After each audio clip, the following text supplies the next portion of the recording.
Are you talking shift? We are.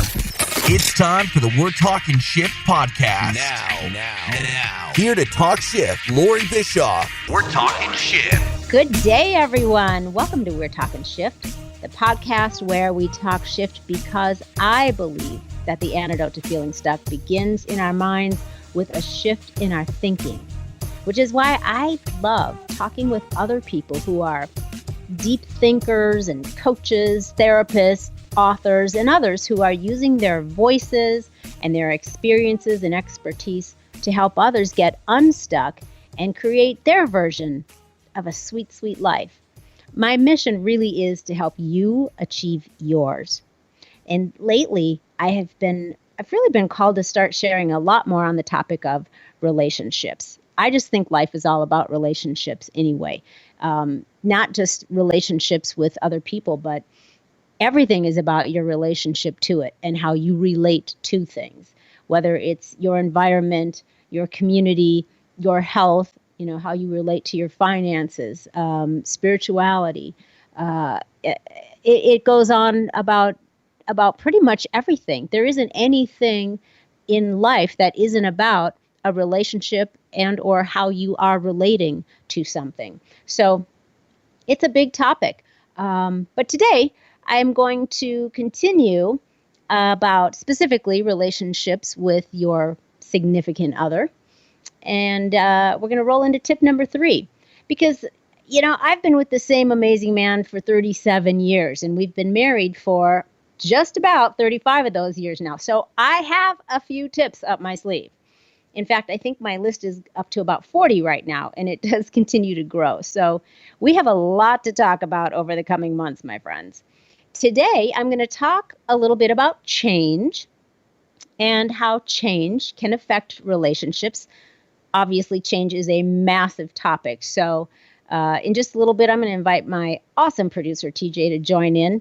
He's always got great questions and insights. And then we're going to hone in on just one aspect of change that can occur in a relationship. And we're going to do a little deep dive into that. Because really, you guys, change is always, always in the making. Change, ironically, is the one eternal constant. But for a lot of people, change is really scary. To me, change is exciting. Because at this point in my life, I can look back and realize and see that every meaningful change that has ever happened in my life has led to something, someplace, and or someone amazing, which has, been great for me. But that can be a tough pill for a lot of people to swallow. Now, one of my very favorite authors is Neale Donald Walsch. I'm sure a lot of you are familiar with him. He is renowned the world over. Most people have heard of, if they haven't already read them, but they've at least heard of the Conversations with God books that he is famous for. And he's got like a dozen other ones on top of those. They're all amazing. But in his book called When Everything Changes, Change Everything, Neale states, most people recoil from change. They don't like it because change is about stepping into unfamiliarity. It's about leaving something or someone behind and venturing forth into the unknown. Now, I think that the unknown is scary for most people because it represents uncertainty. And certainty is a very powerful psychological human need. Ironically, so is uncertainty, but we'll tackle that one another day. So sometimes, you guys, change just shows up in ways that are, non-frightening, fun, even super exciting. And when change shows up like that, we refer to it as opportunity. But often, change is disguised as something that's negative. Change can be overwhelming. Change can come in and feel like it's an all-out disaster. And oftentimes it truly is an all-out disaster. It doesn't just seem like that. Basically, it's some degree of chaos.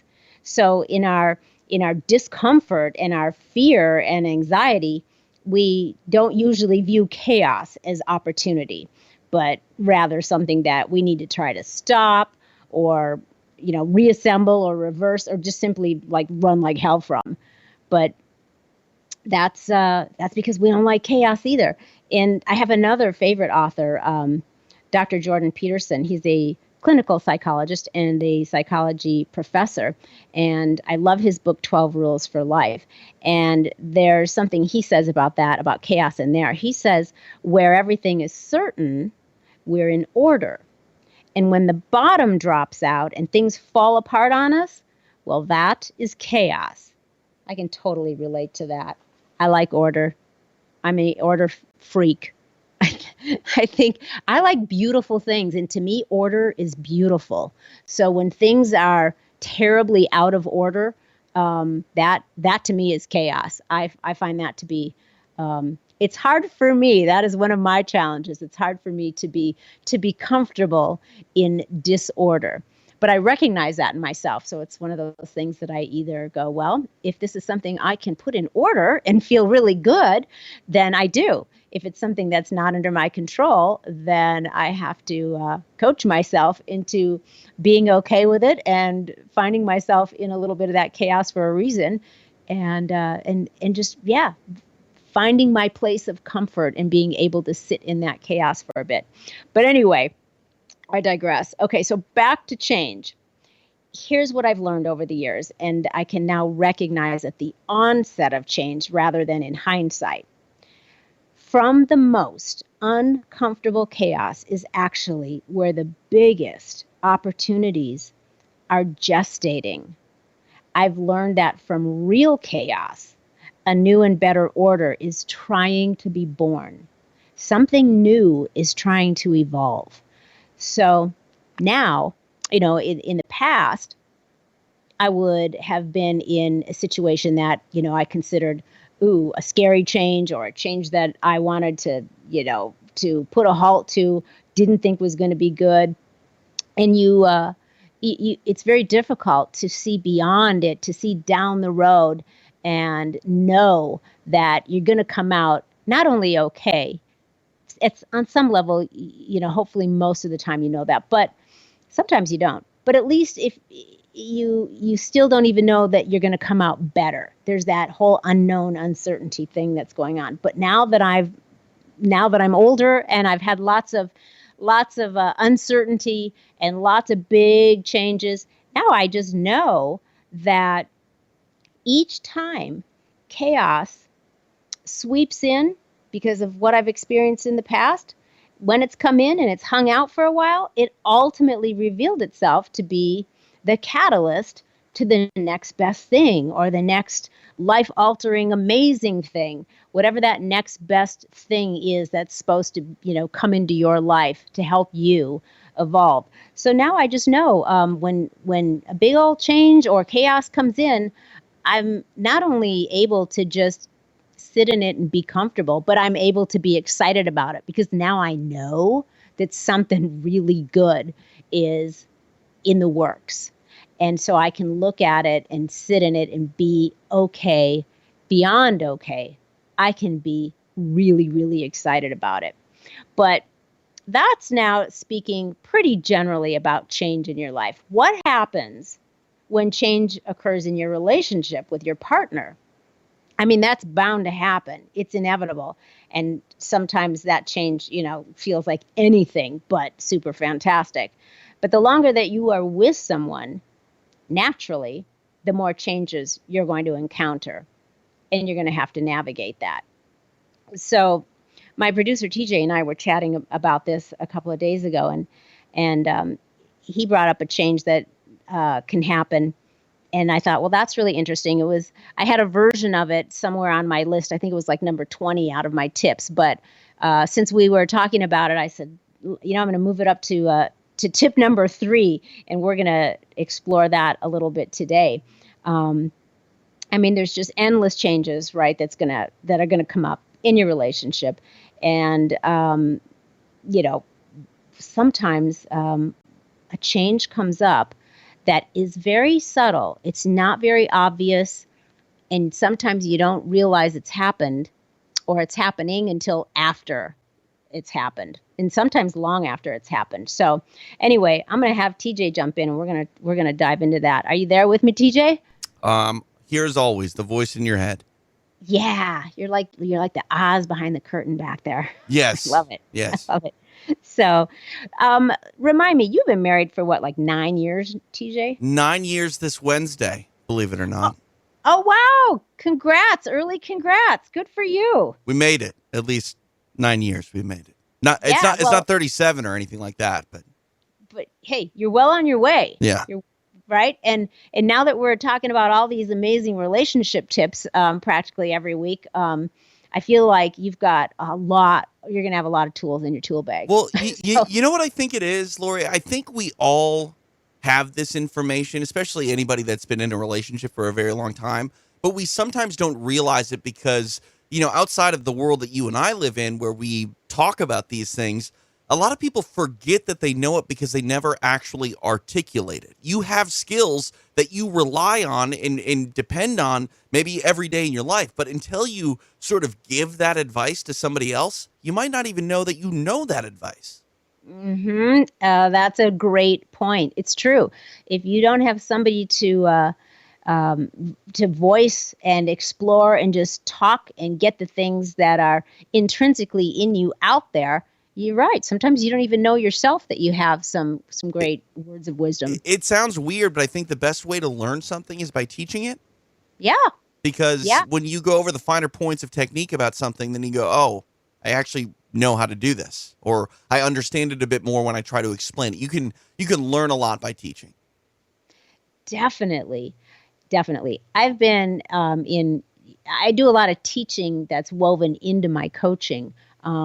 Because my goal is to ultimately have my clients be able to learn how to coach themselves so that they don't need to rely on an outside coach or a mentor or a guide.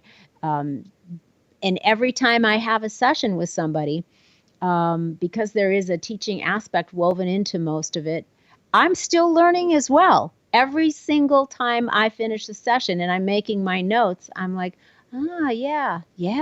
Who knew? I mean, I'm getting enlightened a little bit more each time as well, which I love. Sure. It's awesome. Yeah. So, all right. So one of the things that you brought up that I thought was pretty cool, and I thought we'd jump into today is how to not lose yourself in a relationship. And that's one of those things that a lot of times is so subtle that people don't realize that it's happened until it's happened. You know what I mean?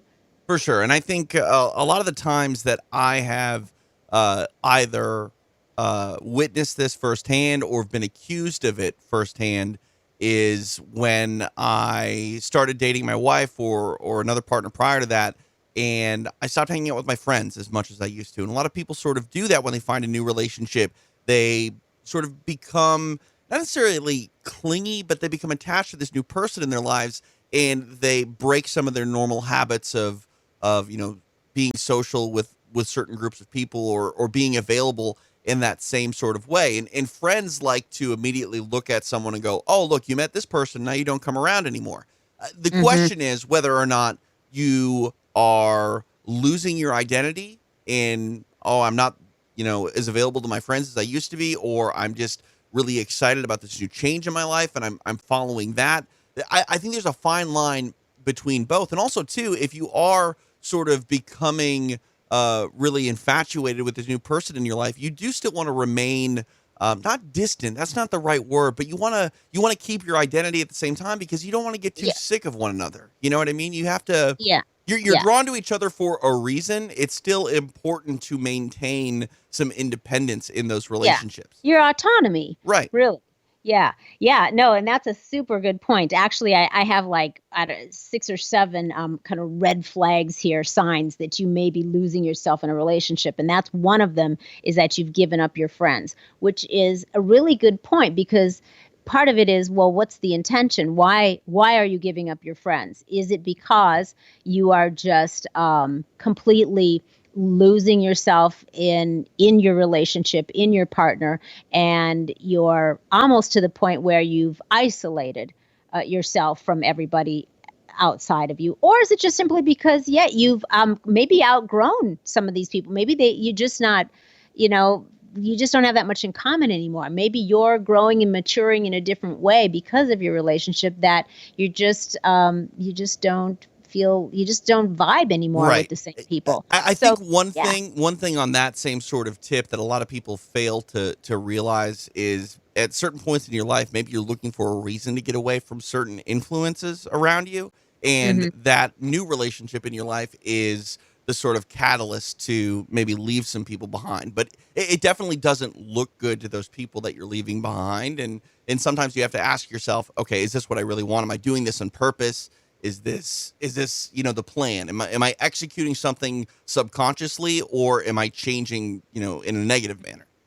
Right, right. So you really, when that's happening, I think if you're questioning it at all, that means that you're concerned about it.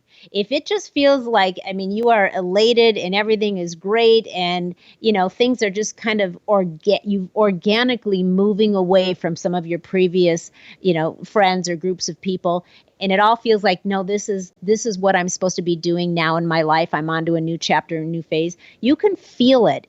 But if you're questioning it, if you're like, oh, I don't know, I kind of I miss so and so, and I'm missing talking to my best friend, or whatever it is. If you're starting to question and be concerned about it, that might be the intuitive nudge you need to really sit and have a good exploration within yourself about Right.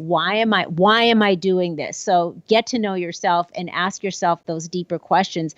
Is this really healthy? Do I feel good about this, or is something telling me I need to take a step back and view this from a higher perspective? Yeah, getting back to what we were talking about when you first started this segment, talking about relationships, and relationships are everything. I think really the biggest, most important relationship in your life is the relationship with yourself. And I know that kind of sounds funny, but you need to know who you are. You need to be acquainted with what you want, and you need to go out and execute that. And at times, I think we are so busy taking in information and reacting and making decisions that we fail to stop and sort of ask ourselves, is this what I want? Do I want to do this? And what's that old adage? Like, if you talk to yourself, you're not crazy. You're only crazy if you answer yourself. I think that's a little bit off base, because maybe you don't need to actually vocalize it and have a conversation with yourself in the car. That might get some odd looks, but I think you do have to ask yourself the question,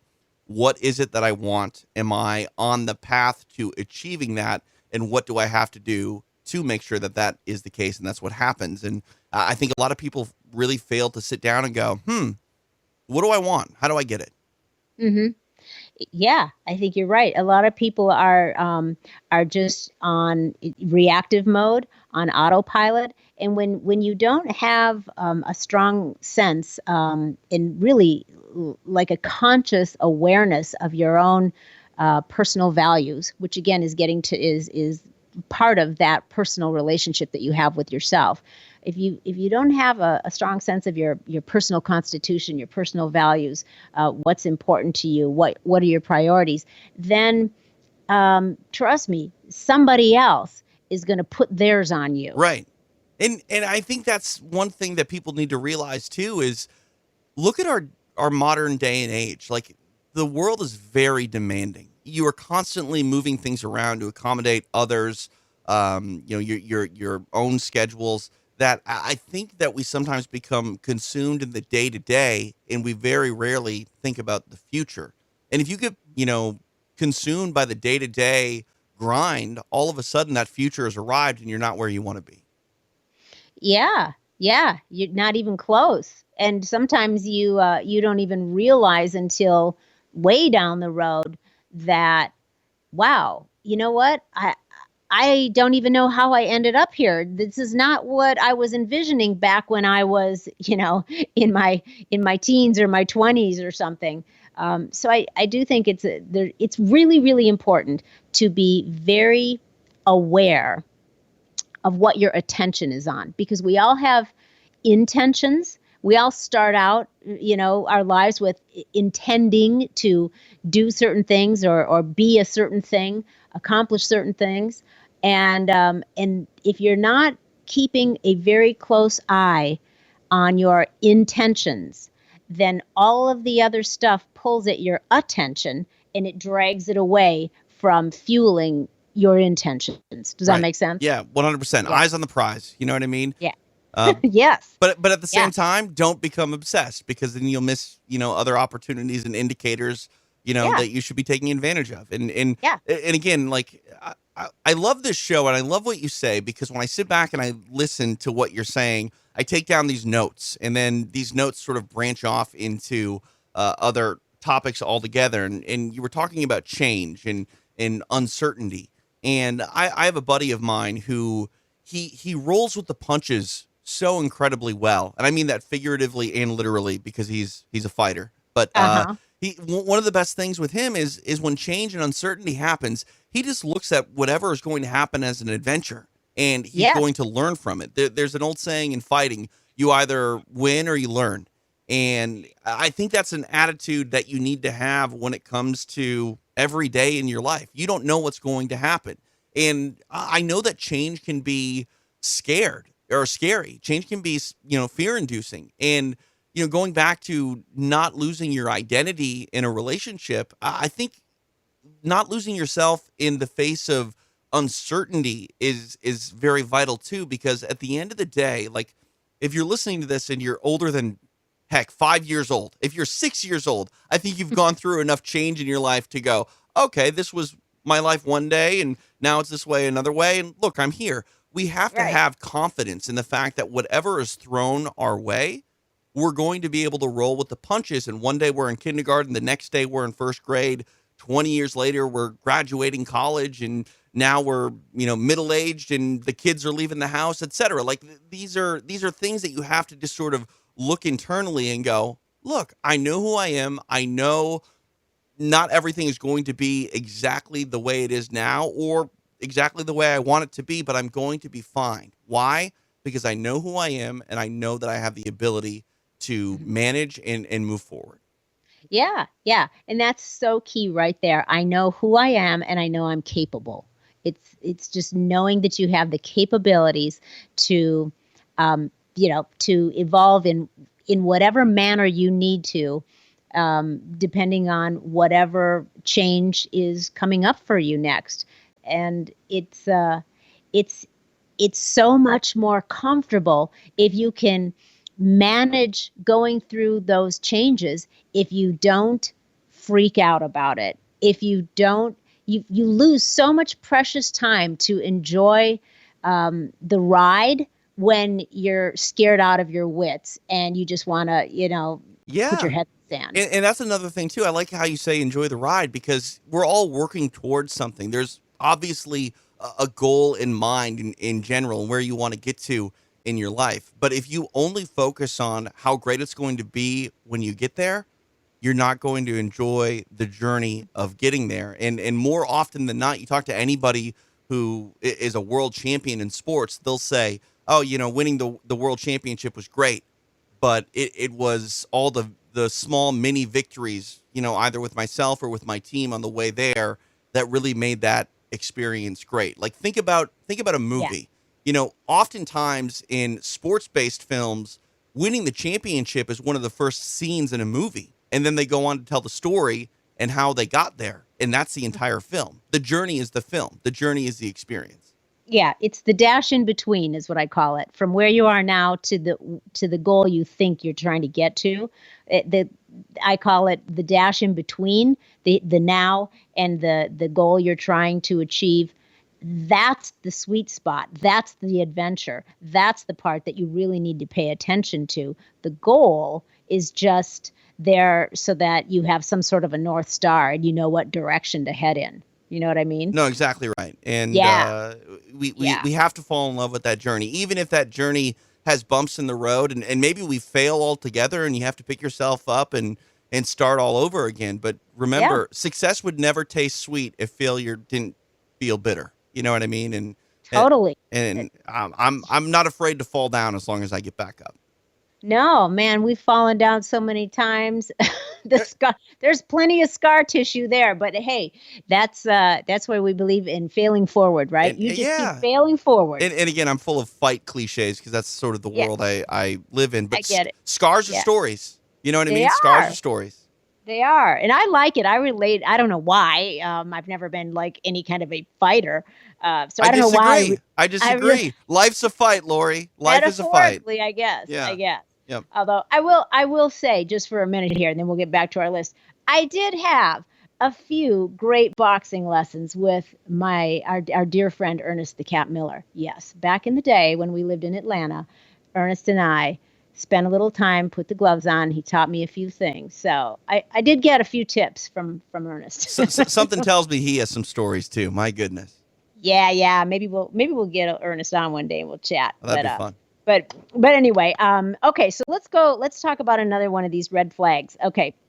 The first one on my list here is a red flag that you may be losing yourself in your relationship is that you fear being rejected or abandoned if you don't show up in a certain way. So basically you're kind of going along to get along with your partner, even if it's against your better judgment or your personal values, but you're allowing them to, you're ignoring them. Right.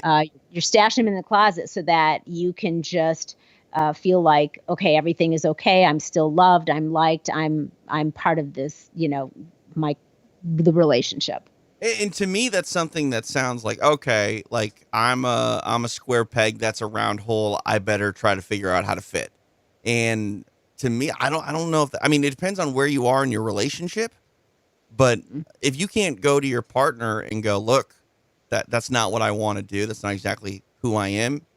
Then I don't know. It seems like you may be able to fit in that space for a while, maybe for a very long time. But one day the truth is going to come out that you don't want to be there. That's not who you are.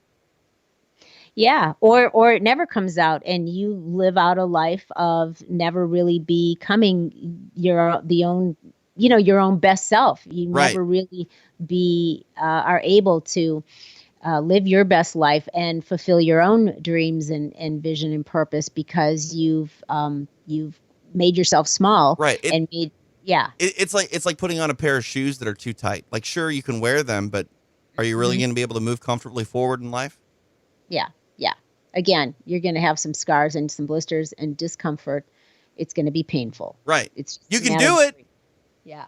I don't recommend it, but you could. And I think that was probably even, I mean, I'm guessing here, I don't know what I'm talking about, but I feel like maybe when roles were more traditional back in the day, and when people began a relationship, it was a little bit more about, the guy was gonna be like this and do that, and the woman was this was more her role, and so I think a lot of times probably more women and maybe men too in their own way we're doing things to fit in and not rock the boat because that's what was expected, right, even if in their heart they really wanted something different. Well, at the end of the day, we all want to be accepted, and for a very long time, whether it was men fulfilling out manly roles, Right. and women satisfying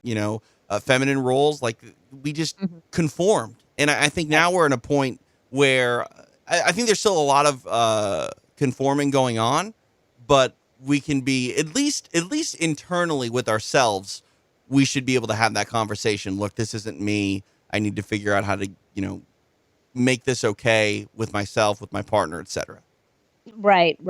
So if so that's a big one. If you are showing up only in ways that you feel are going to be accepted and grant you the love of your partner, that's a red flag that you are probably losing yourself from the relationship.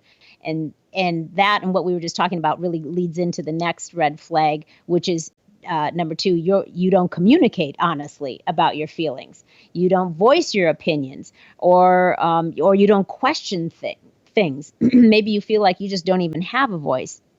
And that's another thing that kind of goes hand in hand with what we were talking about. And when you're not communicating honestly, and you're not voicing your opinions or ever questioning anything, a lot of times, again, the reason for that is because you're afraid of rocking the boat. Right. Now, You're afraid that, one thing yeah, that I've learned a lot about with communication over the years is a lot of people are afraid to voice their concerns because they feel like they're going to get rejected in voicing those concerns. Like being yes. told, "Oh, hey, look, you're making a big deal out of nothing," or "You're being ridiculous." And Mhm. the fear of the unknown when confronting a problem sometimes grabs people so tightly that they find more comfort living in a way that they're not comfortable in than going, okay, I want to bring up this point and then have it rejected and then be in the same situation but also have bad feelings associated with it. But Hmm. I think if you're in a relationship with anyone who respects you, this could be a platonic relationship or a romantic relationship. If you voice to someone, look, this makes me uncomfortable, and they don't care and attack you over your decision to bring it up, you probably shouldn't be in that relationship to begin with. Totally, totally.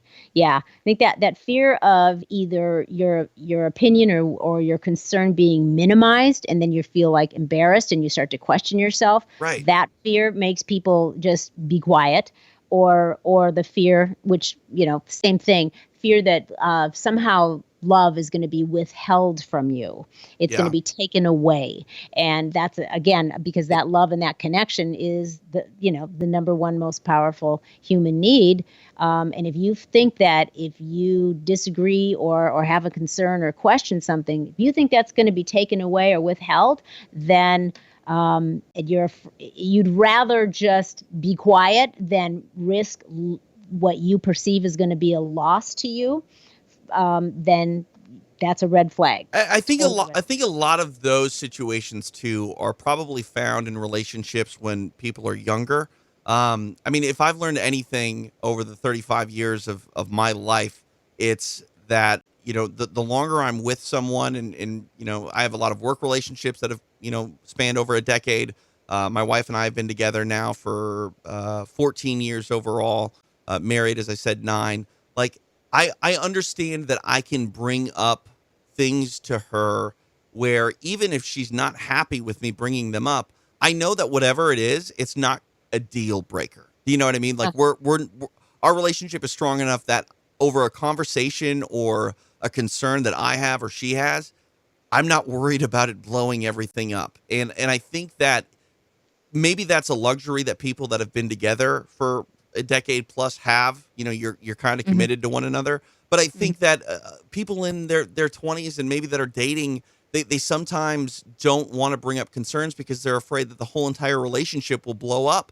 And it's like maybe that needs to happen. I mean, I don't want people to blow up their relationships, but if you're worried about something being a deal breaker and you're afraid to bring it up because it could be a deal breaker, I think your relationship might already be broken. Yeah, I mean, you want to be with somebody that gives a shit about what's up for you. Right.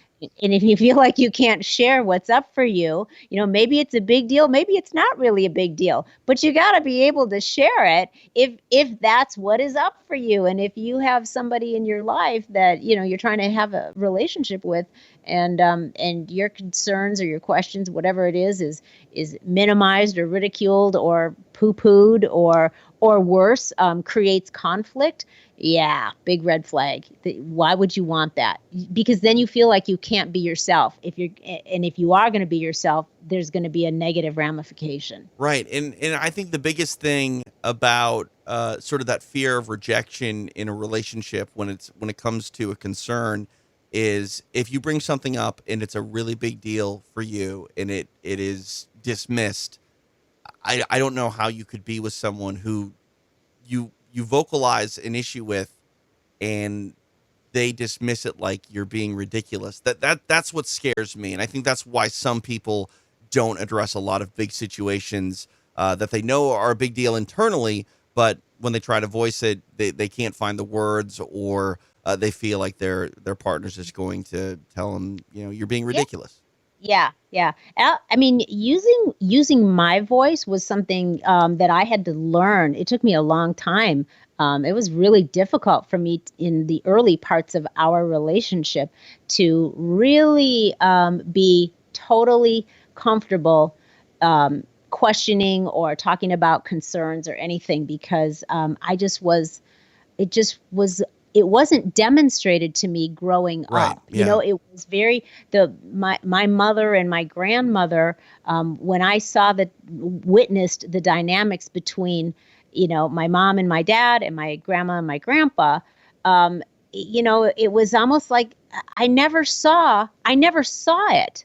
I just never saw it at all. And the grandpa and my dad were very much those kind of men that, all they had to do was look at you a certain way. And you were just like, I'm just going to be like quiet as a mouse and stay out of sight. Yeah. Yeah. They made you, there was no, there was no promoting communication, Right. honest communication. And And that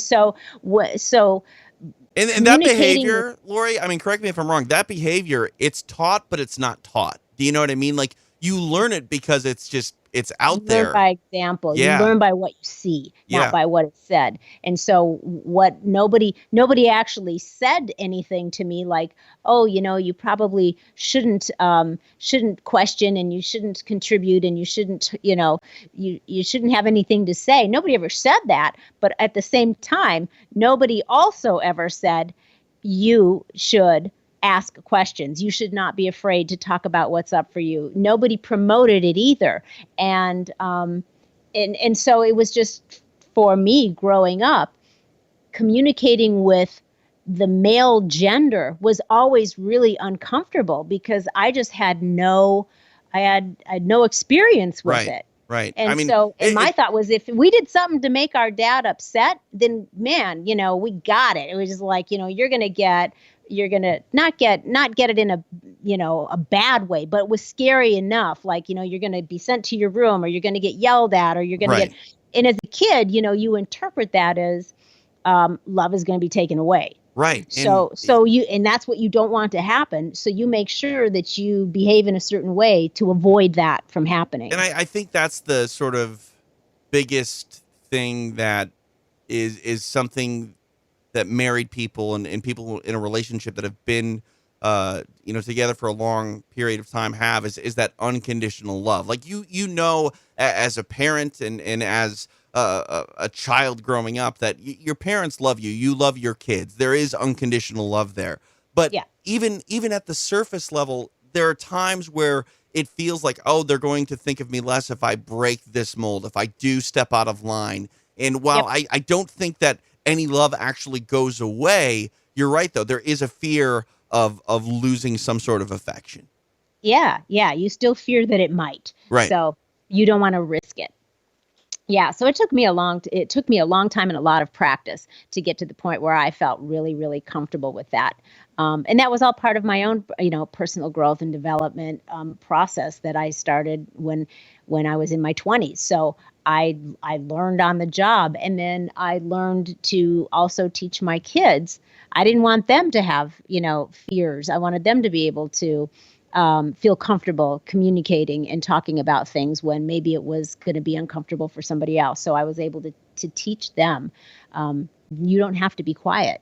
You can question people. You can voice your opinions. Well, I mean, And, in fact, not only you question people, you should question everybody.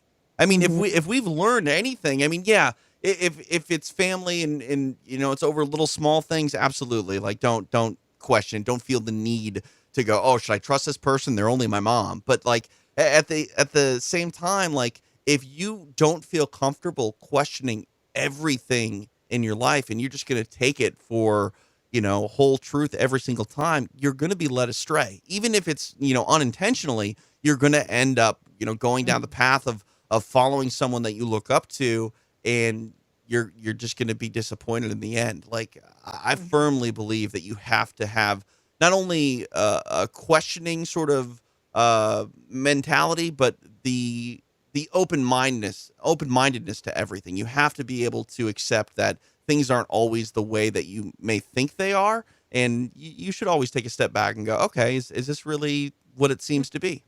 Yeah, yeah. Questioning is good for sure. Um, and that leads me to my next sign that you could be losing yourself in your relationship, which is you habitually put your partner's needs first and ignore your own. Oh, 100%. I mean, that's, I mean, Yeah. in a relationship, it is definitely give and take, but Mhm. so many people, especially that need something, give and give and give and give and give. And I think more often than not, it goes back to that sort of idea of making someone upset and then losing some affection or losing some love. They feel like, oh, look, I need something. So in order to get it, I'm just going to give, give, give, give, give. And some partners, they don't ever seem to do anything but receive and take because they almost feel like they shouldn't because their partner's overly generous with things. Do you know what I mean? It sets Mhm. a pattern. If I constantly give you things and never sort of ask for anything in return, every time I see you, you're just going to start to expect things from me. Mhm. And you're never going to feel the need to return favors. Yeah, and I think too it's hard for there are a lot of people that are just naturally, caretakers. It makes them feel good to take care of the other person and to make sure that their needs are taken care of and to make sure that they, to smooth out any bumpy road that they Right. possibly can. And it's natural for them. And that is not a bad quality at all. But the danger comes in when you do that to the point where it's really costing you Right. and you haven't put any boundary, and it's not even maybe because they're taking advantage or Right. maybe they aren't, but you're just doing it and you have not put any boundaries in place for yourself. You're not taking care of your own needs, so it's costing you greatly Right. to be that incredibly passionate about always putting your partner's needs before your own. Right. And I think it's kind of like that sort of concern for young lifeguards. Like young lifeguards will go out and try to save someone from drowning and then end up drowning themselves and killing both because they don't know what they're doing. They don't have the experience of dealing with, all the factors of a real life situation and saving someone's life. And I think that even if you don't think that you need help and you're helping someone else, you might be damaging both of you and in a relationship as a whole. And I think that I'm very guilty of that. Like I will give the shirt off my back to someone else who maybe doesn't even need that shirt, and then I end up freezing to death. You know what I mean? And Uh-huh. that's the type of person I am. And while it's good in some situations, it's also detrimental to my own self at times. Mhm.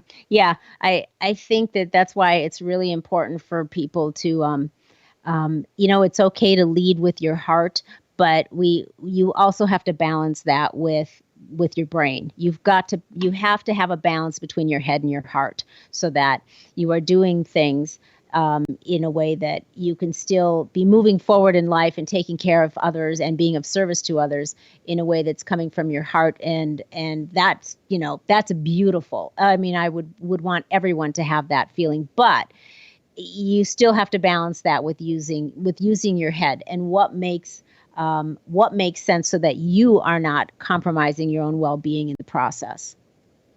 100%. I couldn't have put it better myself. Yeah. Okay. Uh, Next tip. This is my last red flag tip, and then we'll talk about a few things to not lose sight of.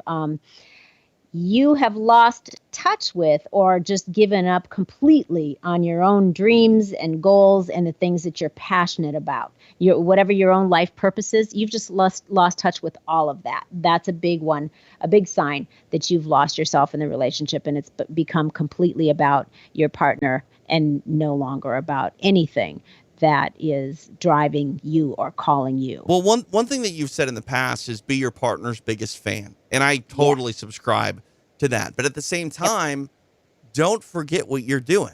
You know what I mean? Like let's say let's make like a music analogy. Like you're both recording artists. Your partner comes out with a new album. Yeah, go out there and support that album. Go be the opening act for their headlining tour, but don't stop making your own music. Mm-hmm. And I think far too often people feel like, oh, to support someone, I need to basically make that my new ambition in life. And it's like, no, sing your own song. Exactly. That's a perfect analogy. I like that a lot. Well said. All right. So there's a few things, and we probably touched on a couple of these while we were diving into the red flags. But all right, don't lose sight of this. And this is one that you touched on early on. Don't lose sight of the relationship you have with yourself. You've got to nurture it. Don't abandon your goals and the things that you're passionate about, your own health and well-being. If you abandon yourself, I mean, besides all the obvious things that we've already talked about, but you'll become resentful of your partner. Even though a lot of it is your own doing, but you will actually, depending on the kind of person you are, you abandon yourself, you're going to start resenting your partner. And then very likely that if it goes on, that leads to, for a lot of people, some degree of depression. Oh yeah, no, without a Yeah. doubt. It's to me, it's like getting mad at someone for something that maybe they did, but they didn't know that they did it, and really at the end of the day, you find out that you're the one that sort of made it that way. Like I remember my buddy was telling me that he and his girlfriend were having some issues, and he had a dream that she cheated on him. She did not cheat on him, but because he had that dream, he woke up the next morning and was kind of like mean to her and was like snarky with her. And it's like, well, first off, you're pushing her away more because you're not clicking on all cylinders. And also, too, you're mad at her for something she didn't do other than in your own head. And it's interesting to me. By the way, she ended up cheating on him. But that's neither here nor there. Maybe it was a premonition. That's what I'm saying. That's what I'm saying. But it's like you can't get mad at somebody for things that maybe you drive them to do with your own actions without approaching them the right way. And I think that's sort of the issue. Yeah, you have to look at what's my role in this. How have I allowed this to happen, or how have I perpetuated this, or how have I invited this? Or maybe you haven't invited it, but somehow, whatever it is, what's your role in it? And then what do you need to do in order to nurture that relationship with yourself and get back in touch with what's important to you? Another thing too on that note, Loree, is sometimes people will be guilty of doing things to you that you're not very happy with, but the question is, you have to look at yourself and go, have I articulated the fact that bothers me, that is something that I don't like, that is a factor in our relationship? And if you address those sort of topics with your partner, that again is what I was talking about, where one of two things are going to happen. They're going to dismiss it, and it's going to hurt even more, and maybe that's a sign that your relationship isn't where you want it to be. Or they're going to go, I had no idea I was doing that. Thank you for telling me. I'll make the proper adjustments. This won't be an issue anymore. Oh yeah, I mean, we've all read comics and heard the jokes about, the classic thing is when one partner says to the other, and it's usually, if it's a man-woman relationship, the guy says to her, what's wrong? And she's, fuming, and the veins are popping out in her neck, and you can see smoke coming out of her ears, and she says nothing. Right. She's Yeah. like, she won't say anything. And I will tell you, I'll be totally honest, I would do that. I would do that way early on, back when I, was saying I couldn't find my voice. And it's because you don't want to rock the boat. You don't want to be the source. Rock the boat. Yeah. And it was so much that it literally, if I would try to open my mouth and even try to talk, literally the muscles in my throat would constrict and nothing would come out. I mean, that's how fearful I was about talking about what was up for me or what was I was upset about. Right. So, thank God I finally got through that terrible phase, but I can only imagine how frustrating that would have been for my husband or boyfriend, if it was before we were married, to know that something was wrong and to not be able to get anything out of me. So then your partner's left going, well, I have no idea how I can't help. I can't understand. I can't fix. I can't do anything because I have no idea what you're upset about and you won't talk. Right. I can't drive you where you want to go if I don't have the directions or know the way. Yeah. I don't know where you want to go. Yeah, exactly. So That's a big one right there. Okay, another thing not to lose sight of: don't sacrifice things that are a priority for you, even if they're not a priority for your partner.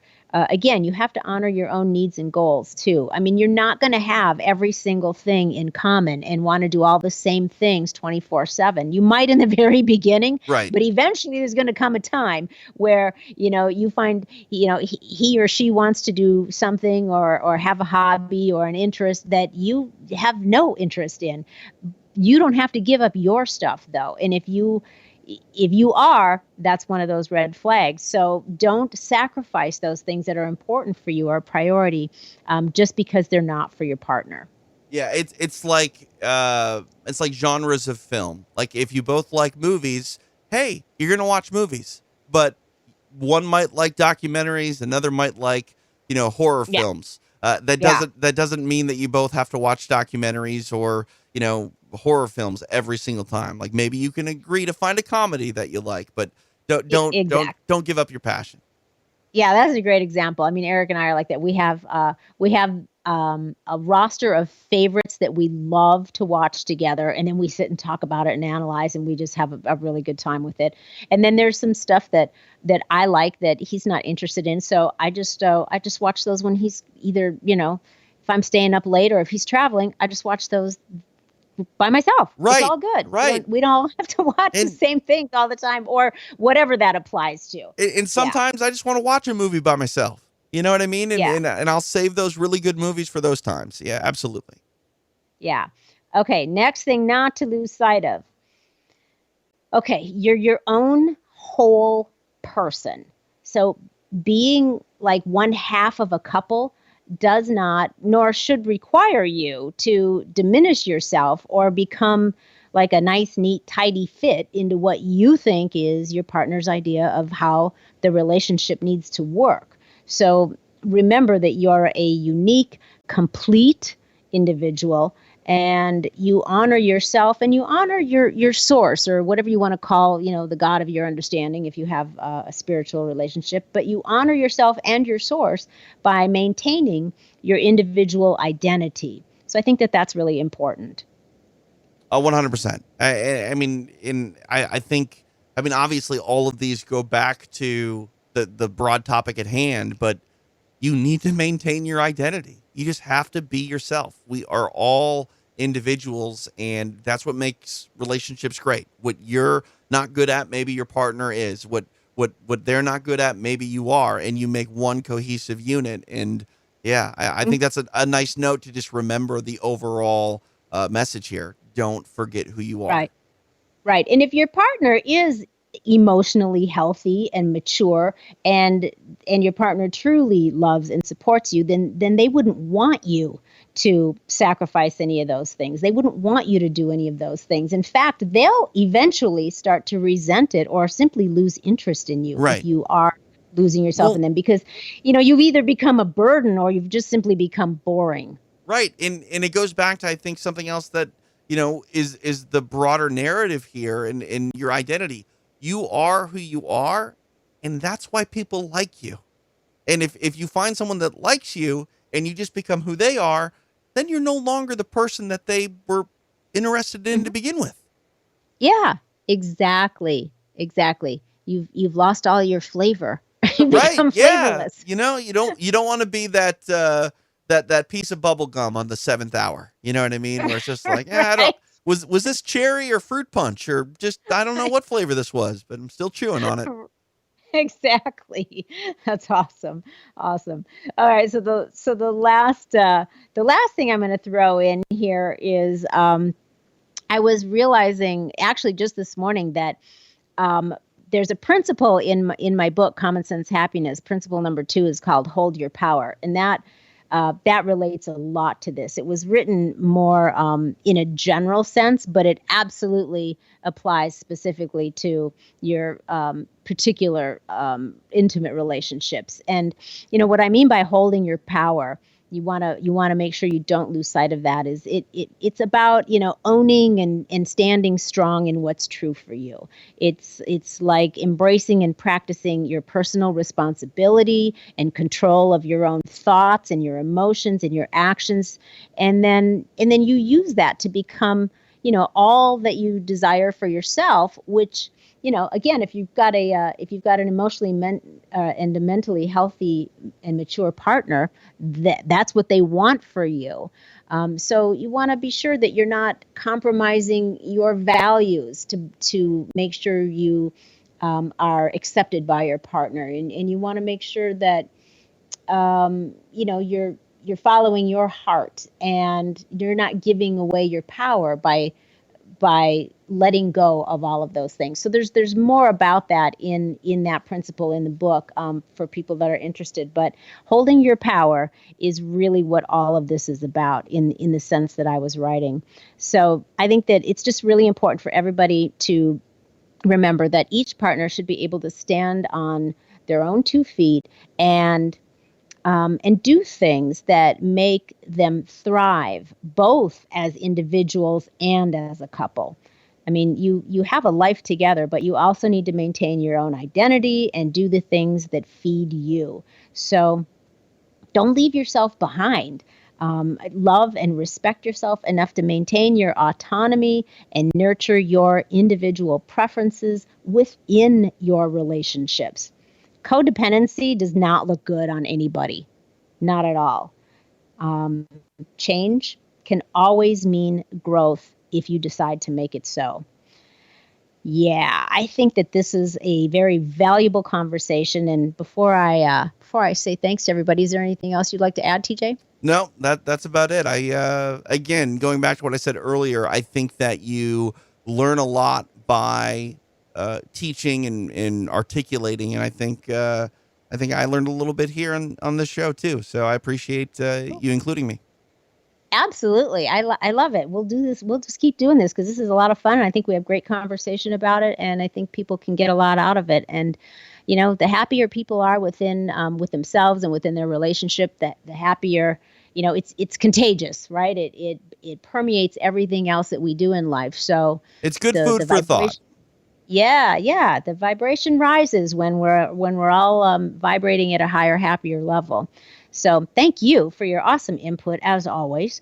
And hey, everybody, if any of this conversation struck a chord with you, I really do hope that you'll take it as well-meaning and even like maybe a loving wake-up call. It's never, ever too late to redirect your behavior, to change course, and to reclaim yourself if that's what you need to do. And if you know somebody who needs to hear this, then please share the link with them, because we all need a little nudge now and then to help us get unstuck. It is possible to get yourself on a pathway that leads to the next best version of yourself and of your relationship. So if you are trying to make some shift happen in your life or your relationship, and you think you could use a little bit of help and you want some private coaching, you can find out more about what that would be like with me and connect with me on LoreeBischoff.com or We'reTalkingShift.com. Or, of course, any of the social media platforms. I'm on all of them, I think. So thank you, everybody, for listening again. I love you so much. I really hope that there's some good stuff here for you to chew on. I'll talk with you all next week. Meanwhile, stay feisty, my friends, and go make some shift happen. You too, Mr. Gary V. The preceding podcast was a TJ DeSantis production. Comments, questions, and inquiries can be directed to DeSantisProd@gmail.com.